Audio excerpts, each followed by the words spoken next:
Mr. Applewood, brief report of our work today. Morning, Chinese spy balloon. Afternoon, Chinese spy farmland. Evening, Chinese spy crane. Good. Keep up the fiction and friction. And they help suppress these stories.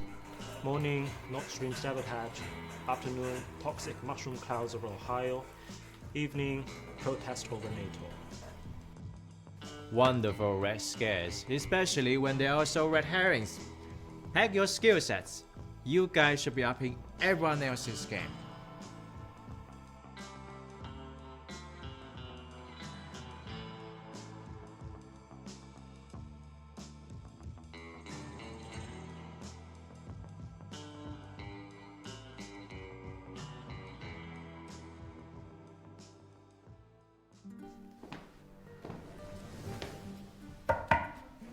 Has all been notified of the training? All done, sir. We've also invited NGOs funded by us, like NED, NGOs funded by NGOs funded by us, like World Uyghur Congress.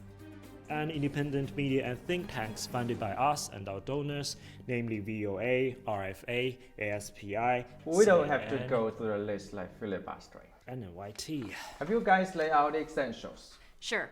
First, we will teach storytelling, classical cases being Iraq's WMDs and Cuba's Havana syndrome. Recent cases, Chinese invade our shores with police stations. Which are places to renew driver license and stuff. And COVID is most likely lab leaked. Based on intelligence by the Energy Department with low confidence. Invention of intelligence. My favorite way of fabrication. Say whatever you want, and to anyone who tries to grill us, sorry, we can't disclose the details. If things don't age well, we just blame it on an intelligence failure. Who will be giving a talk? How about Adrian Zenz? Zenz, a martial master? A magic master, actually. Xinjiang genocide, forced labor. He conjures up whatever we commission him to. The far-right fundamentalist. He forgot by whom he's equipped and used for his Xinjiang studies, saying he's God.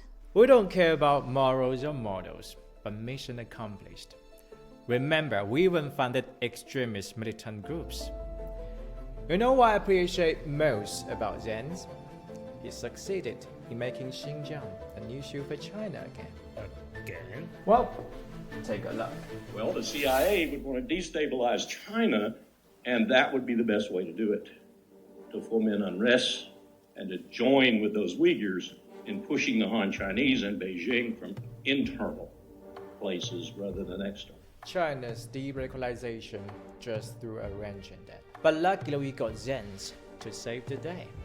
He transformed labor transfer into forced labor, manipulated data in non-peer-reviewed papers to create a genocide narrative. He could teach a lot. Except for content moderation. Without my emailing big tech to shadow ban and censor all the other accounts, he would be yelling into the void. But now things are getting a little tough on Elon's Twitter. I appreciate you guys' efforts of framing people's mind and painting our picture.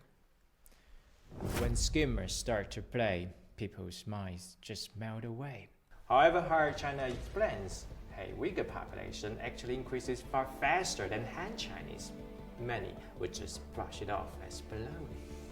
And no one would pause to ask, do Americans really care about Muslims? Well, perhaps not so much in the Middle East, but also here.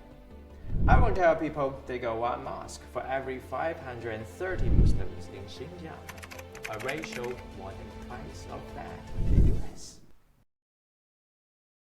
The second part of our training will be on alarm sounding.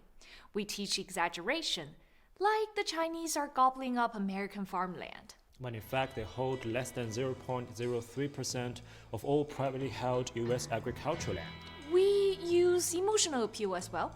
Like, if we don't ban TikTok, we will be spied on 24/7 by China. As if the security staff care about our teens dancing to the same tune a million times. Honestly speaking, the conservatives are very good at this, like Gordon Chang. He freaked me out by saying that the Chinese balloon is prelude to World War III. Oh man, he predicted in 2001 the coming collapse of China. It's now all about the coming threat of China. Everyone needs to make a living. The GOP and its followers are good at fear-mongering, only to score political points. Mike Gallagher wants a strategic competition against the CCP. Come on, can they give us some fresh air and stop savage competition against us? But alarm sounding is necessary. What about inviting Bill Nelson for a talk? A politician who said politicians shouldn't run NASA? Why not? Bill has a clear mind. Nothing will get money for NASA more than a threat to America's space dominance, like China could take over the moon.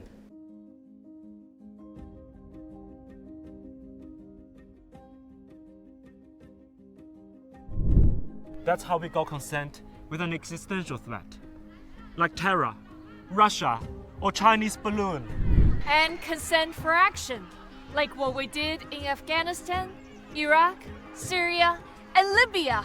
And now China. When Americans believe a giant Chinese balloon is watching right over their heads, who would say no to flying our fighter jet, to acquiring some new military bases, or to selling more weapons to Taiwan? Just make sure not to dive $12 Hobby Club Bloom with a missile next time, guys. Everyone should learn from our forces in Syria. They get over 80% of the country's daily oil production. I would suggest, as a reminder, you guys add our values to the training docs. Security, prosperity, and democracy. No, that one's for public.